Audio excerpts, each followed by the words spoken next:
aujourd'hui, c'est branché sur mon avenir. Donc, c'est 1 heure avec des experts d'un domaine précis. Merci à nos experts aussi. Aujourd'hui, on a Joëlle Clark, qui est directrice principale en certification. Merci d'être là, Joëlle. Vincent Dauteuil, directeur principal, soutien aux transactions. Merci beaucoup, Vincent, de ta présence. Et Marc-Antoine Martineau, directeur de fiscalité. Merci à vous trois. Très content d'avoir une discussion avec vous. Moi, c'est un domaine, la comptabilité.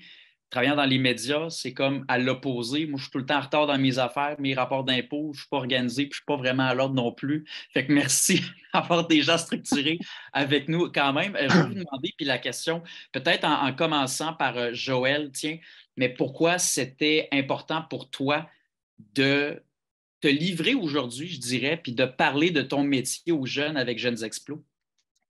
Parce que la comptabilité, là, on va se le dire, c'est pas chic. C'est pas sexy non plus. Les gens n'ont pas le goût d'aller en comptabilité parce qu'ils connaissent pas, je crois, qu'est-ce qu'on fait, nous, dans notre quotidien. Fait que je pense que dès qu'on peut avoir l'occasion de s'impliquer dans des événements comme ça, on le fait pour promouvoir notre belle profession puis montrer c'est quoi réellement que ça fait dans la vie un comptable. Ça fait un comptable, puis tu es là aussi pour le démocratiser. Puis merci de le faire. Peut-être Vincent, même question. Pourquoi toi, c'était important? Pourquoi tu voulais participer au webinaire d'aujourd'hui avec Jeunes Explos? Ben, je pense que c'est important là, un peu de démontrer la panoplie de domaines qui peuvent se rattacher à la comptabilité. Vraiment, tu sais, les gens souvent ont cette impression-là qu'un comptable, ça fait des impôts et pas grand-chose d'autre. Marc-Antoine va être là pour dire qu'effectivement, il y a une portion de ça qui est vraie, mais il y a aussi une autre portion, puis plein d'autres domaines qui peuvent toucher à la comptabilité, puis avec lesquels, dans le fond, des études en comptabilité peuvent mener à. Donc, il y a vraiment une panoplie pour différents types de personnalités. Là, on pense aussi surtout que les gens comptables, c'est des gens qui sont forts en maths. Je dirais qu'aujourd'hui, c'est plus ou moins vrai. Il y a un certain, plutôt un domaine d'analyse et autres, domaine relationnel aussi, en étant en cabinet comptable, là, beaucoup de relations avec les clients, beaucoup de relations interpersonnelles à gérer. Donc, c'était plus pour faire voir un peu là, tout cet éventail-là qui est rattaché à la comptabilité. Et merci parce que justement, moi, j'ai mentionné les impôts. Puis là, j'apprends déjà là qu'on fait plein de choses finalement. Alors, j'avais encore ce petit mythe dans ma tête, puis on va en parler tantôt justement. Puis tu l'as mentionné, tu as parlé de lui. Marc-Antoine, dernier mais non le moindre, pourquoi toi, tu tenais à participer, à brancher sur mon avenir avec Jeunes Explos? Écoute, Joël l'a dit tantôt aussi, là, je veux dire, la comptabilité, c'est pas très sexy. La fiscalité, comme Vincent aussi l'a mentionné, c'est peut-être ce qui est encore moins sexy de la comptabilité. Puis, tu sais, moi, je me mets à la place là, des gens là, qui est notre auditoire ce midi. À leur âge, j'avais aucune idée que la fiscalité, ça existait. Là. Puis, honnêtement, il y a quand même de belles possibilités en fiscalité. Là. C'est un domaine qui est varié. Il y a de la fiscalité canadienne, internationale, de la recherche et développement. Donc, je pense que déjà, d'avoir ce premier contact-là à leur âge avec le domaine qui est de la fiscalité, je pense que c'est déjà une belle possibilité, une belle avancée là, comparativement à moi, quand je me mets à leur âge, j'avais aucune idée que ça existait. Puis, garde, vois-tu, finalement, aujourd'hui, avec mon titre de CPA, ben, ça m'a emmené dans cette chaise-là, finalement. Puis justement, les jeunes qui nous regardent, ben, eux l'apprennent d'avance, peut-être finalement, grâce à vous. Alors, c'est important ce qu'on fait aujourd'hui. Moi, la question s'adresse vraiment à tout le monde. À qui veut répondre en premier? Parce qu'on peut écrire comptable sur Google, puis on ne sait pas quelle définition choisir. Il y a tellement d'infos. Des fois, on ne comprend plus. Même chose que vous autres, vous faites comme, OK, là, c'est parce que l'accès à l'information fait en sorte qu'on a plein de définitions, on a plein de trucs en tête. Mais je veux savoir, pour vous, c'est quoi votre métier précisément? C'est quoi vos tâches? Comment vous écririez cette définition-ci? Pas une question facile. Vas-y, Joël, si tu veux y aller. Pas une question facile parce que moi, mon quotidien, il n'y a pas une journée qui est pareille. Chaque journée est différente. Il n'y a pas de routine. Moi, c'est ce que j'aime, c'est ce qui me passionne, c'est que je fais pas une job derrière mon ordi à tous les jours, puis je parle pas à personne, puis tu sais, je suis enfermée dans un petit bureau en cubicule. Vraiment, là, c'est, dans le fond, ma job à moi, c'est de vérifier qu'il y a des états financiers, qu'il y a des documents que des clients préparent sont adéquats. Comme ça a l'air bien plate. Sauf que je me promène chez les clients. Donc, je vais visiter des clients, j'ai des équipes. Donc, je suis toujours accompagnée, en fait, d'une équipe plus ou moins grande. Là, ça peut varier de 1 à 2 personnes à 5, 6 personnes. Puis on va chez des clients, puis on jase avec les clients de ce qu'ils font comme entreprise, de leur domaine de travail. Puis on les amène à préparer des documents pour des banques ou pour le public. Puis on s'assure que ces documents-là qui sont préparés sont adéquats, sont bons. Donc, c'est un peu ça. Ma job, c'est surtout de coacher mes équipes et d'entretenir une relation avec des clients. Donc, c'est pour ça qu'il n'y a pas de routine, parce que chaque jour est un client différent, chaque équipe est différente, chaque personne avec qui je travaille, je dois m'adapter à leur façon de travailler. Donc, il n'y a pas de routine, mais c'est toujours des nouveautés. Toujours des nouveautés, des défis, puis tu pars un rôle de gestionnaire, de leader aussi, ce qui est intéressant à savoir. Pour Vincent, Marc-Antoine, peut-être que ça résonne en vous aussi. Vincent, tu es directeur principal soutien aux transactions. Dans tes mots, ça mange quoi en hiver, ça?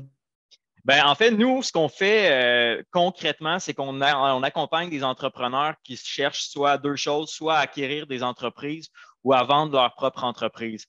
Donc, ce qu'on va les faire, c'est qu'on va les conseiller au côté financier. On va pouvoir approcher des acheteurs potentiels ou encore, si c'est un acheteur qui a déjà, lui, identifié une entreprise qu'il aimerait acquérir, on va l'identifier. Enfin, on va aller le conseiller par rapport aux différentes clauses financières.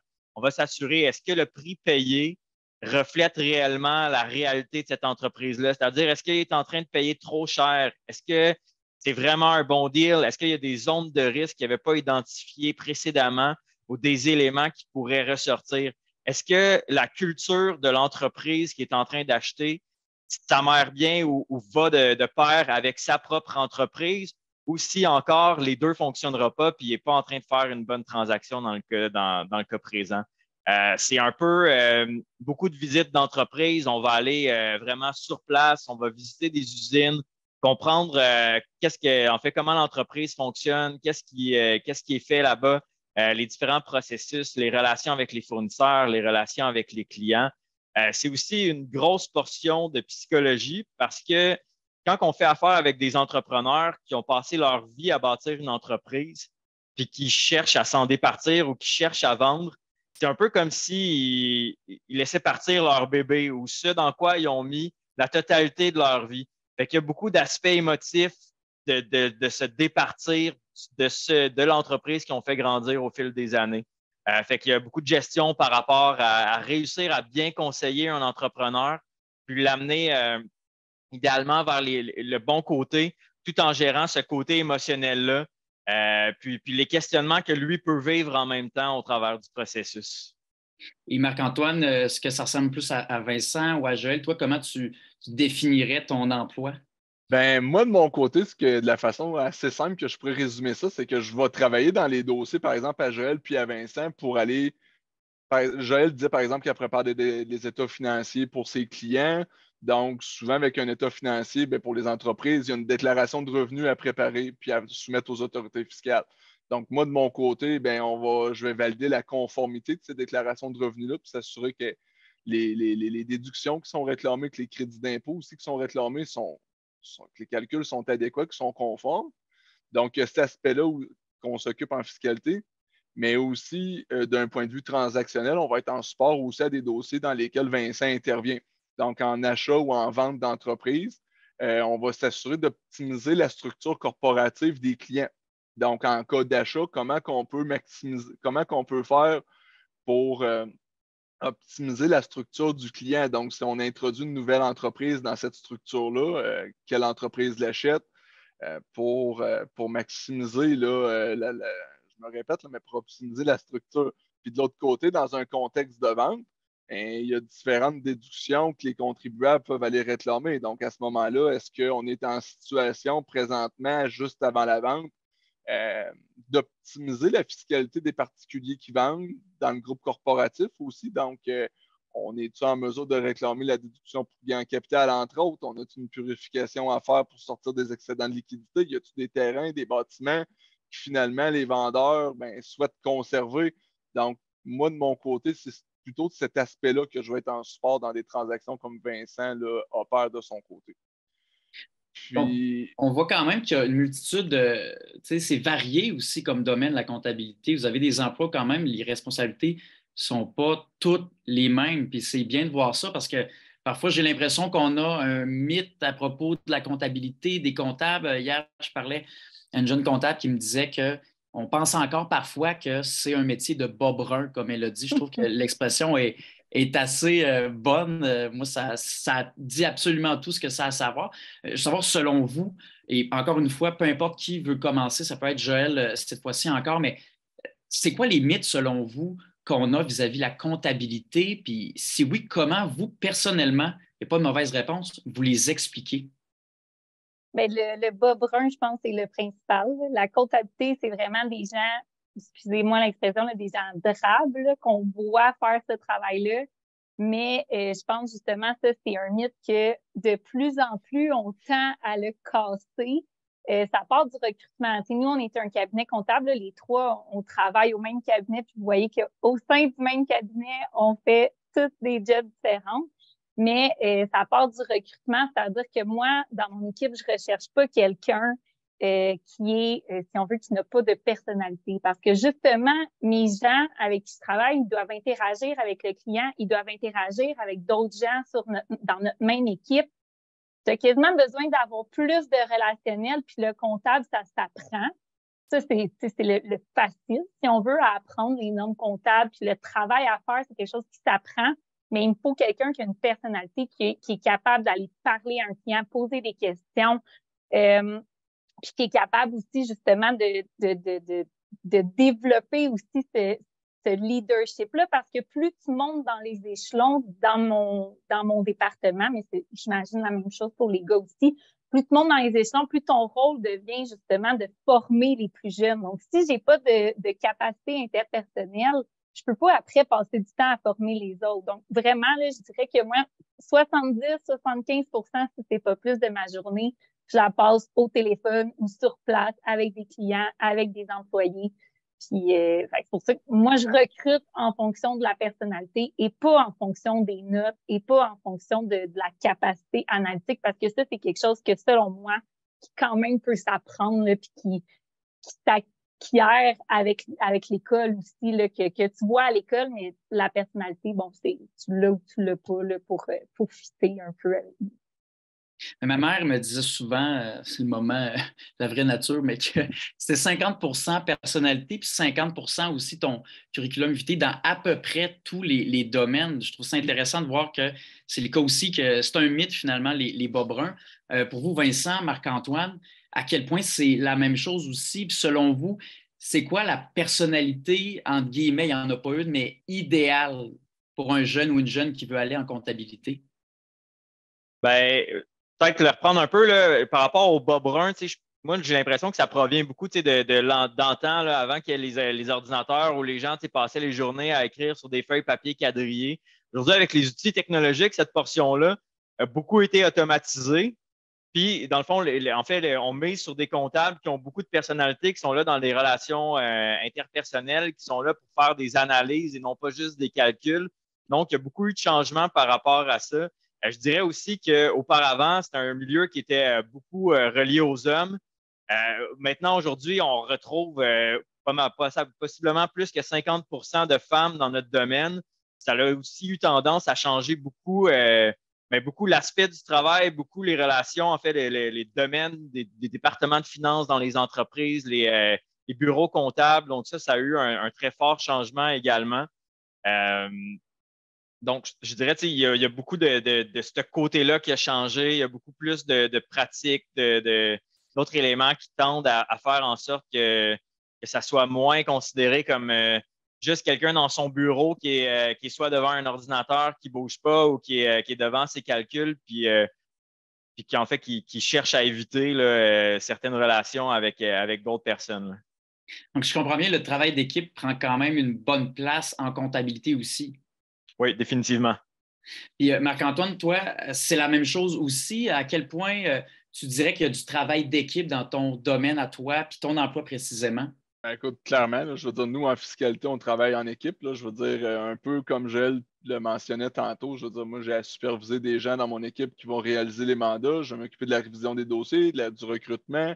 C'est des contacts clients aussi, beaucoup qu'on a. Donc, souvent, on va avoir à rencontrer les clients pour optimiser leur fiscalité, comme je disais tantôt, mais il faut aussi avoir un bon esprit de synthèse, là, bien évidemment, là, je veux dire, d'un point de vue, surtout fiscal, en tout cas de mon point de vue. Ça peut être complexe, puis les gens, souvent à première vue, c'est quelque chose qui les intéresse peut-être plus ou moins. Donc, d'avoir un bon esprit de synthèse pour être en mesure de résumer, pour être en mesure de bien expliquer aussi aux clients comment ça fonctionne, c'est tous des attraits qui sont très importants, puis c'est ce qu'on recherche de notre côté, là. Oui, il y a les résultats scolaires, mais je pense que cet esprit-là de synthèse, la personnalité, d'être capable de travailler en équipe, là, je veux dire, on intervient dans des dossiers, là, autant des dossiers de certification, comme Joël le disait tantôt, des dossiers transactionnels à Vincent. Donc, d'être en mesure d'interagir avec eux pour qu'on arrive au but commun, je pense que c'est des qualités qui sont très importantes aussi de notre côté, là. Tu sais, Thomas, tu demandais la personnalité typique. Là, je pense qu'il n'y en a pas une. Là. La preuve, moi, mon équipe, on est tous différents, puis c'est bien comme ça. Ceci étant dit, moi, un aspect qui est assez important quand j'embauche, c'est souvent la curiosité, parce que la comptabilité, c'est un domaine qui évolue rapidement. Tu n'es jamais totalement à jour, là, autant en fiscal qu'en certif, qu'en transactionnel. Il y a toujours des nouveautés à tenir compte. Le marché évolue. Fait qu'il faut que tu restes curieux, il faut que tu restes avenant dans ce marché-là. Fait que moi, souvent, j'aime recruter des gens qui ont cette curiosité-là de continuer à se développer puis en apprendre sur, en fond, tu sais, tu t'en apprends sur les entreprises que tu vérifies ou les entreprises avec lesquelles tu fais le transactionnel ou la fiscalité. Fait qu'il faut que tu sois curieux de comprendre leur métier, comprendre leur entreprise. Il faut être curieux aussi, puis c'est toujours une qualité qui est pertinente à avoir. Je me demandais aussi, au niveau des études, au niveau des formations, avant d'aller à la pause, quand même, c'est toujours intéressant. On imagine comptabilité, ça prend baccalauréat, on se dit ça doit être quelque chose d'assez précis. Peut-être en commençant par Vincent cette fois-ci, niveau formation, toi, ça ressemble à quoi ton parcours? Oui, en fait, moi, j'ai fait mon baccalauréat en administration des affaires. J'étais un peu l'élève typique là, qui ne savait pas nécessairement dans quoi il voulait aller. Donc, j'ai commencé par le cégep administration parce que les sciences, c'était vraiment pas pour moi. Puis, j'ai fait ça administration, j'ai aimé ça au cégep. J'ai décidé, je vais continuer administration, puis j'ai choisi d'aller au HEC parce que le HEC, ça me permettait de ne pas choisir ma branche directement en rentrant. Donc, j'aurais pu faire entrepreneuriat, marketing, finance, comptabilité. Donc, j'ai commencé par le HEC, j'ai fait mes 2 années. Puis, en fait, comme moi, mon père puis mon grand-père sont comptables. Fait que moi, je m'étais promis une seule chose, c'était de jamais devenir comptable. Puis, finalement, comme en commençant mon bac puis en ayant les différents cours, je me suis dit, je pense que c'est la branche qui va me permettre le plus d'ouverture ou le plus d'opportunités par la suite. Parce qu'après ça, dans le fond, dépendamment de ce que je préfère, il y a une multitude d'emplois, il y a une multitude de portes qui s'offrent à moi pour choisir un peu ce qui me tente. Fait que en faisant mes études en comptabilité, mais je n'étais pas restreint à ce qu'on pourrait appeler un emploi de comptable. J'aurais pu faire un emploi en finance. J'aurais pu devenir entrepreneur, mais en ayant des connaissances financières qui me permettaient de bien gérer une entreprise. Donc, cette formation-là était vraiment la plus pertinente pour moi. J'ai décidé de la continuer, puis de faire, dans le fond, un DESS, là, qui est un diplôme de 2e cycle, qui n'est pas une maîtrise, mais qui est la formation pour aller chercher son titre de CPA. Ensuite, j'ai fait mon examen de CPA. Puis par la suite, j'ai travaillé, moi, 5 ans dans le même domaine que Joël pour finalement décider de changer parce que je voulais vivre quelque chose de nouveau, je voulais voir autre chose. Donc, j'ai changé, je suis allé en soutien aux transactions. Puis là, j'ai un peu appris, comme on dit, là, sur le tas. Donc, vraiment en voyant de multiples transactions, en ayant un mentor qui a pris le temps de m'expliquer puis de m'apporter les connaissances, mais tout en ayant une base de connaissances qui provenait de mes études puis de mes expériences de travail qui me permettaient d'aller en fait, dans cette avenue-là.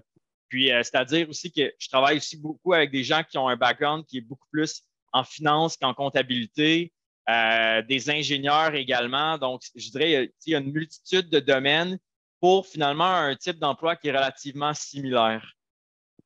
Encore une fois, on rappelle qu'il y a une multitude de branches aussi, mais tous les chemins mènent à la comptabilité. Il y a déjà un lien entre le parcours de Joël, le parcours de Vincent. Avant d'aller à la pause, Marc-Antoine, toi, personnellement, ça ressemble à quoi ton parcours, ta formation pour travailler dans le domaine de la comptabilité? Ben, moi, la formation de base, si je peux dire, là, était identique à celle à Vincent. Là. Donc, j'ai fait mes études au baccalauréat aussi en administration, un diplôme de deuxième titre pour aller chercher mon titre de CPA. Moi, pour travailler en fiscalité, par contre, j'allais faire une maîtrise là, à l'Université de Sherbrooke. Donc, c'est une maîtrise là, qui m'a permis de travailler maintenant en fiscalité, d'obtenir mon titre de fiscaliste. Ce n'est pas un titre qui est régi par un autre professionnel en soi, là, mais c'est un ajout, si je peux dire. Puis il y a aussi la possibilité là, pour pouvoir travailler en fiscalité là, de faire le in-depth là, course là, qui est offert par CPA Canada. Donc, c'est quelque chose qui peut être réalisé là, pendant le travail, donc sur une période de 2 ou 3 ans. Donc, pour arriver à travailler en fiscalité, ça ne prend pas nécessairement de maîtrise ou le cours, le in-depth course, là, mais je veux dire, c'est toujours un prérequis ou pas un prérequis, mais quelque chose qui est facilitant dans notre domaine. Là. Donc, moi, c'est vraiment le même parcours que Vincent, mais je suis allé faire ma maîtrise en fiscalité à Sherbrooke. C'est le petit bout supplémentaire là, de mon côté. Mais là, je veux savoir à quel moment, personnellement, vous avez su que c'était fait pour vous, peut-être en commençant par Marc-Antoine. Toi, Marc-Antoine Martineau, à quel moment tu t'es dit, hey, je suis en comptabilité, puis je pense que je vais y rester pour longtemps, je me sens bien là-dedans? Ben, moi, je te dirais que c'est déjà les premiers cours au bac, là, peut-être pas au niveau du tronc commun là, du bac, mais plutôt tranquillement pas vite quand on touchait de plus en plus à la comptabilité, les cours de certif embarquaient, les cours de fiscalité ont embarqué. Moi, c'est vraiment à ce moment-là que j'ai cliqué. Là, avec la fiscalité, là, je savais que je touchais de quoi qui allumait, là, qui m'allumait vraiment. Puis, rendu en pratique, quand j'ai commencé à travailler, j'ai été impliqué dans des dossiers là, parce que j'avais un intérêt. J'avais demandé au bureau voir si je pouvais essayer la fiscalité. Puis, à ce moment-là, dans les premiers dossiers que j'ai faits en collaboration avec les directeurs, directrices qui étaient là à l'époque, je veux dire, clairement, j'ai su c'est ce que je voulais faire. Je viens d'une famille quand même où il y a beaucoup d'entrepreneurs, là, je veux dire, beaucoup de personnes qui sont en affaires. Donc, c'est sûr qu'en quelque part, j'ai probablement ça en moi, là, un peu comme Vincent qui disait tantôt, là, qui venait d'une famille de comptables. Je veux dire, ça doit valoir pour quelque chose, là, ce petit bout-là. Mais vraiment, l'intérêt que j'avais par rapport aux chiffres, par rapport à la fiscalité, entre autres, là, moi, c'est vraiment là, au bac, puis par la suite sur le marché du travail là, que ça s'est confirmé quand j'ai fait mon petit stage là, en fiscalité avec l'équipe de fiscalité au bureau. Il y avait déjà l'amour, l'intérêt pour les Ouais. chiffres, cette structure-là. Toi, Vincent d'Auteuil, est-ce que c'est la même chose aussi? C'était l'amour des chiffres? À quel moment tu as su que c'est un domaine qui était fait pour toi, la comptabilité? En fait, moi, c'était peut-être un peu différent. Là. Comme je mentionnais un peu plus tôt, là, au niveau du bac, je trouvais que c'est le domaine qui me donnait le plus de portes ouvertes. Fait que j'ai décidé d'y aller pour ça. Après ça, j'ai été dans le département de Joël. J'ai aimé ça pour un moment. Puis après, je me suis tanné. J'ai décidé de changer de département. Puis maintenant, je pense que là, je suis bien je suis tombé dans mes pantoufles, là, comme on pourrait dire. Mais en fait, c'est plus que j'ai un certain j'apprécie beaucoup, en fait, le genre de travail qu'on fait actuellement parce que ça allie à la fois négociation, à la fois textes légaux, à la fois analyse technique, à la fois relations interpersonnelles. Fait que ce mix-là vient combler plusieurs besoins que j'avais au niveau de mon travail. Le fait que ça soit pas des éléments répétitifs puis qu'à chaque jour, on ait l'impression de débuter quelque chose de nouveau, comblait aussi un besoin là, de mon côté de voir différentes choses, de ne pas avoir l'impression de vivre le jour de la marmotte là, au cours de l'année. Là. Donc, justement, Le jour de la marmotte, excellent film d'ailleurs, vraiment. Mais aussi, donc, ça ne revient pas, ce n'est pas toujours la même affaire. Il y a une structure, mais ça peut changer également. Joël, toi, pour terminer, là, au niveau de cette question-là, à quel moment tu as su, hey, la comptabilité, je me lance, puis un autre moment de j'y reste? Ben moi, c'est un peu différent aussi, là. En fait, moi, j'ai personne de mon entourage qui est comptable, là. Ma famille, pas du tout, mais mes parents poussaient beaucoup pour que j'aille en comptabilité. Ils trouvaient que j'avais un esprit peut-être d'analyse déjà quand j'étais jeune. Ça m'intéressait pas. Moi, j'étais allée en sciences nature, là, en santé au cégep. J'ai détesté. C'était pas du tout mon domaine. Donc, quand je suis rentrée à l'université, je me suis inscrite en comptabilité directement. Je me suis dit, bon, nos parents, c'est souvent des personnes qui me connaissent bien. Je vais essayer. Puis si j'aime pas ça, il y a moyen de changer quand même. Comme on dit, là, au début à l'université, c'est toujours tronc commun. La première année, du moins, moi, où ce que j'étais. Donc, je me suis dit, si après 1 an, j'ai pas d'intérêt, bon, mais je peux sauter ailleurs dans un autre domaine d'administration, de finances. Puis finalement, à la première année, je me suis inscrite à l'université. Il y a ce qu'on appelle des concours de cas, qui sont comme des petites mises en situation là, que tu lis un cas qui est un cas souvent réel ou adapté un peu là, au niveau des participants. Puis après ça, tu résous ce cas-là en équipe. Souvent, c'est une équipe de 3. Puis, à la fin, quand tu as fini de le résoudre là, en 3 heures, là, super dans l'adrénaline, si on veut, on présente le cas devant des vrais entrepreneurs ou des vrais VP finances de des compagnies. Puis, à la fin de la journée, bon, c'est un concours. Fait qu'on on voit si on gagne ou on gagne pas selon la présentation qu'on a fait. Puis, tu peux faire ça dès ta première année de bac. Puis moi, c'est en faisant ça, mon premier concours que j'ai fait. OK, c'est pas juste la job de bureau. Il y a plus que ça en parlant avec ces entrepreneurs-là, en parlant avec d'autres gens du domaine qui sont plus à l'école. C'est ça qui m'a convaincue que c'était peut-être quelque chose qui était pour moi.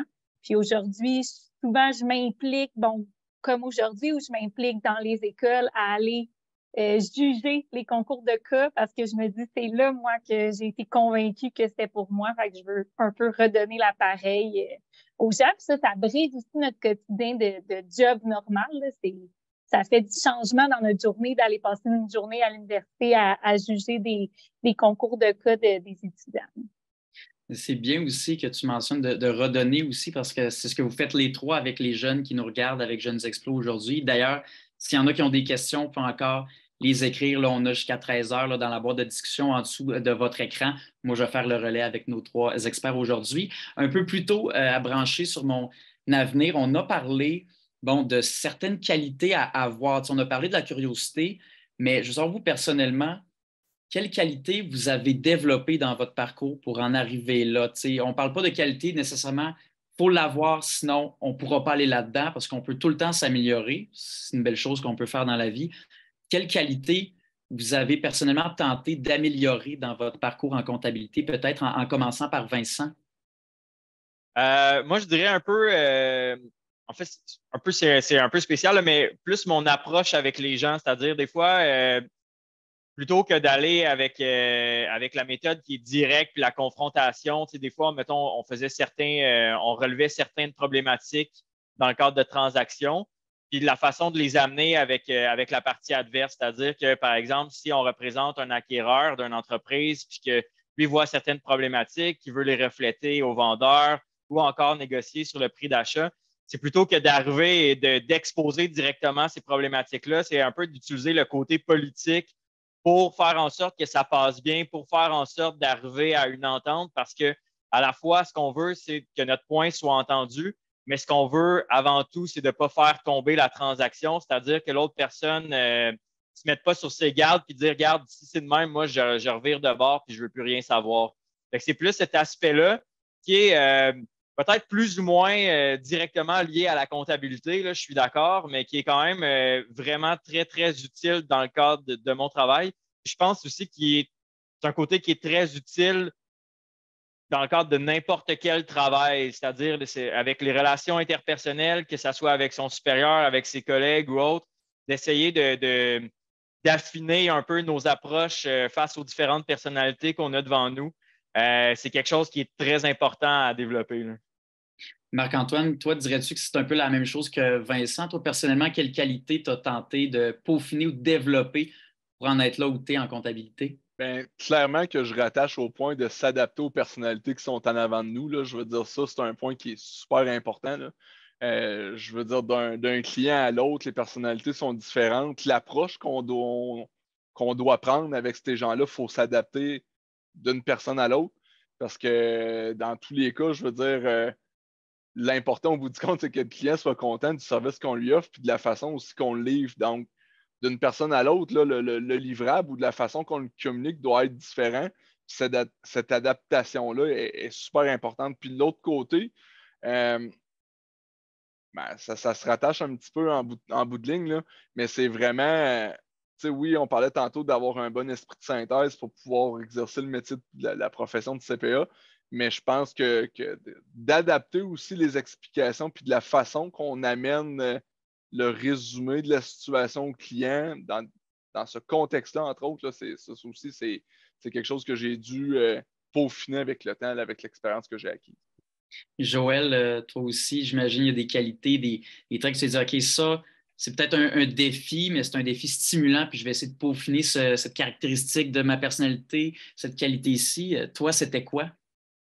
Ben, c'est sûr, moi, l'aspect interpersonnel, c'est souvent ça mon go-to, là. Moi, c'est la portion que je trouve plus facile dans mon travail, c'est ce côté-là. Mais en certification dans le département où est-ce que je suis, là où ce qui est important, là, c'est peut-être la rigueur, l'organisation, d'être bien structuré parce que tu as plusieurs clients, des fois plusieurs dossiers en même temps. C'est sûr que plus tu montes dans les niveaux, moins tu travailles dans les dossiers. Donc, c'est sûr que tu en as plusieurs dossiers qui roulent en même temps avec plusieurs équipes.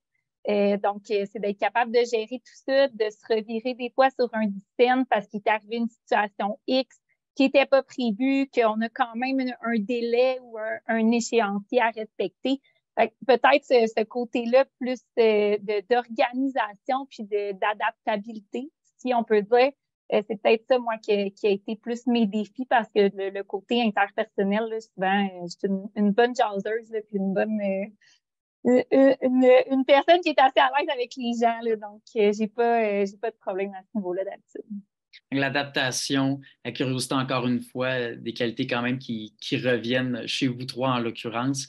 Niveau valorisation, je pense qu'on choisit un emploi parce que d'une part, il faut aimer ça puis il faut se sentir bien. J'ai l'impression que le salaire, les autres paramètres peuvent être importants aussi, mais si on n'est pas bien, éventuellement, soit on va changer ou soit on ne sera pas heureux. C'est une règle de trois assez facile. La question s'adresse à vous trois encore une fois, mais qu'est-ce que vous trouvez de plus valorisant dans votre emploi quand vous revenez chez vous le soir, vous dites j'ai hâte de revenir demain, je me sens bien, puis on peut avoir des mauvaises journées aussi, ça fait partie de la vie, mais qu'est-ce que vous trouvez de plus valorisant? Je peux peut-être y aller. Là. Moi, c'est la satisfaction de mes clients. Là. Je trouve qu'il n'y a rien de plus valorisant. Une transaction qui se conclut, recevoir les courriels, merci de ton apport, merci pour toute l'aide que tu m'as donnée, ton support. Pour moi, c'est vraiment le plus gros gagne-pain de mon emploi, là. C'est-à-dire que, comme tu as mentionné un peu, Thomas, après le salaire, après les conditions, après tout, ce qui fait chaud au cœur, c'est de sentir que le travail qu'on fait, il y a une certaine utilité, puis ça sert à quelqu'un ou quelqu'un reconnaît la valeur qu'on peut amener de par en fait nos capacités techniques, mais aussi de nos capacités avec les gens. Fait que ça, je pense que c'est vraiment En fait, moi, c'est la chose qui me tient le plus à cœur, là, personnellement. La chose qui te tient le plus à cœur. Marc-Antoine, Joël, je ne sais pas qui veut y aller en premier. Ah, Marc-Antoine, je pensais que tu avais la main levée, mais tu non, mais... le coco. Tu peux y aller peut-être d'une pierre deux coups pour toi. Honnêtement, je suis vraiment à la même place que Vincent pour ça. Moi, dans un contexte où un client apprécie, reconnaît l'apport qu'on a eu dans son dossier, je veux dire, c'est ça la reconnaissance ultime. Là, je veux dire, oui, le salaire, oui, les conditions, mais si les clients ne sont pas contents, puis je veux dire, au bout du compte, c'est ça qui fait en sorte qu'on a le goût de mettre le temps dans leur dossier, de travailler pour eux autres comme si c'était nos poches quasiment. Je veux dire, c'est là la reconnaissance ultime, c'est celle du client là, au bout du compte, là, en tout cas pour moi aussi. Joël, toi, est-ce que c'est aussi la reconnaissance du client ou quoi d'autre fait en sorte que tu te sens valorisé dans ton emploi et que tu te sens bien? Assurément la reconnaissance du client, mais j'ajouterais la reconnaissance aussi entre nous au sein de notre équipe. C'est autant de mes supérieurs, de mes associés avec qui je travaille pour le travail que moi je fais, que moi qui donne cette reconnaissance-là aussi à mon équipe et qui reçoit aussi pour les avoir supportés, pour avoir été là pour eux, avec eux. Ça, le fait de travailler tout le monde ensemble sur un dossier, réussir à le closer tout le monde, je pense que des fois, on a des embûches, c'est pas toujours linéaire et super facile de faire le dossier, les yeux fermés, c'est la même chose à chaque année. Là. Souvent, on a des nouveautés ou des petits pépins qui surviennent, mais de savoir qu'on est là ensemble, ben ça, je demande pas rien de plus en fait qu'avoir une équipe impliquée avec moi, avec qui on peut célébrer quand on termine un dossier puis que le client est satisfait. Oui, la mission puis le sentiment du travail accompli à la suite de ça aussi, c'est très, très, très important. Puis encore une fois, il y a le lien avec le travail d'équipe aussi. Moi, je me rends compte que les trois, vous travaillez de pair avec vos collègues. Moi, je me demande, quand on s'en va en comptabilité, encore une fois, à vous trois, qui veut répondre en premier, à quel point vous sentez qu'il y a matière à évoluer aussi, que ce n'est pas seulement un emploi tout le temps, c'est avec votre formation, à quel point vous pensez qu'on peut gravir des échelons puis s'épanouir dans le milieu de la comptabilité? Les choix sont infinis, honnêtement. Tu peux faire n'importe quoi avec un CPA. Autant là, les trois, on est dans le même bureau, mais on fait vraiment pas la même chose de nos journées. Mais ça, c'est au sein d'un cabinet. Après ça, il y a les possibilités, les opportunités à l'extérieur d'un cabinet. Quand tu as ta propre business aussi, c'est un bagage, la comptabilité, le CPA que tu peux utiliser honnêtement dans tellement de domaines. Tu peux aussi enseigner, tu peux redonner de cette façon-là. Moi, pour moi, là, honnêtement, c'est une job que la journée où tu es tanné de faire la tâche actuelle et le rôle actuel que tu fais, les portes sont encore grandement ouvertes pour toi pour faire n'importe quoi d'autre qui va t'aligner. Je vois déjà le temps avancer puisqu'on est là jusqu'à 13, mais il y a encore du temps. Il y en aura toujours même pour des questions. Puis il n'y a pas de mauvaises questions. Vous pouvez les écrire dans la boîte de commentaires. Moi, je fais le relais avec nos trois experts en comptabilité, puis je mets ça en priorité aussi. Mais en attendant, s'il y en a, je me demande, c'est pas vos conseils pour les jeunes qui nous regardent avec Jeunes Explos? Peut-être en commençant par Vincent, niveau conseil aux jeunes qui veulent aller en comptabilité, mais peut-être aussi qui sont juste curieux d'en apprendre plus, ce serait quoi? Ben, en fait, moi, je dirais suivre un peu ses propres intérêts. Des fois, il y a plusieurs perceptions où il y a des pressions qui viennent de l'extérieur de suivre des différents tracés ou autres. Fait que, moi, je dirais suivez vos intérêts. Allez-y avec ce qui vous intéresse vraiment puis ce que vous désirez faire parce qu'au final, des fois, on suit certaines pressions, on choisit un tracé, une profession, un travail parce que c'est mieux rémunéré, parce que c'est mieux perçu. Puis on se rend compte que quand on doit le faire à chaque jour, ça peut être très lourd et devenir très, très déprimant. Fait que je dirais essayer de suivre les différents intérêts que vous avez dans votre parcours scolaire, de discuter avec les gens qui ont différentes alternatives. Fait que, d'aller discuter avec s'il y a différents domaines qui vous intéressent, vraiment aller discuter, voir, puis demander aux gens aussi qu'est-ce que vous changeriez à votre travail, qu'est-ce que vous appréciez le plus, c'est quoi les pour, c'est quoi les contre, parce qu'aujourd'hui, on a beaucoup de parler des pour, puis il y en a énormément de pour, mais il y a aussi toujours certains contre. Puis je pense que c'est important de bien savoir puis de pouvoir peser un peu les pour et les contre pour prendre une décision éclairée par la suite. Effectivement, c'est toujours un bon conseil. Marc-Antoine, toi, ton conseil pour les jeunes qui nous regardent avec branchés sur mon avenir avec Jeunes Explos, ce serait quoi? Ben, je copie un peu ce que Vincent dit, mais j'ajouterais en fait, là, nous, notre côté, en tout cas, puis je pense que c'est la même chose pour Vincent et Joël, là, mais il y a la possibilité de faire des stages aussi. Là, je veux dire, de notre côté, on accueille des jeunes qui sont au bac présentement, qui sont en stage avec nous en fiscalité. C'est une durée de 3-4 mois. Là, je veux dire, le stage, c'est pas un emploi permanent où ce qu'on s'attache les mains, où ce qu'on on doit rester. Là. Donc, d'essayer aussi, là, je veux dire, de se donner la marge d'erreur puis de se lancer pour une petite période de temps. Je pense que de le faire au quotidien pour un 3-4 mois de stage, ça peut permettre de confirmer ou de l'autre côté, de dire, ben écoute, finalement, mon intérêt ou l'ambiguïté que j'avais quand j'étais sur les bancs d'école, ben, ça se confirme sur le marché du travail, puis c'est pas ça que je veux faire, ou au contraire, ben crime, ça fait juste confirmer, puis je vais aller de l'avant, puis poursuivre avec mon titre pour aller chercher mon titre de CPA ou ma maîtrise en fiscalité, peu importe, mais je veux dire ça, je pense que, en tout cas, chez nous, on accueille beaucoup de stagiaires présentement au bac, là, pour eux, c'est vraiment quelque chose qui vient confirmer l'intérêt pour aller de l'avant, là, pour aller chercher leur maîtrise, leur titre de CPA dans un premier temps, mais leur maîtrise en fiscalité par la suite. Là. Oui. Et des stages, justement, Jeunes Exploits en proposent beaucoup. Il y a des informations sur le site, des réseaux sociaux aussi. Puis on peut aller voir sur le site des différents bureaux de comptables, CPA aussi, on peut aller voir ça. Je me demandais, Joël, toi, il reste encore quelques minutes, là, donc on a le temps pour d'autres questions de la part des jeunes, mais ton conseil pour ces jeunes-ci, justement, qui nous regardent en ce moment, qui vont nous regarder sur YouTube, ce serait quoi?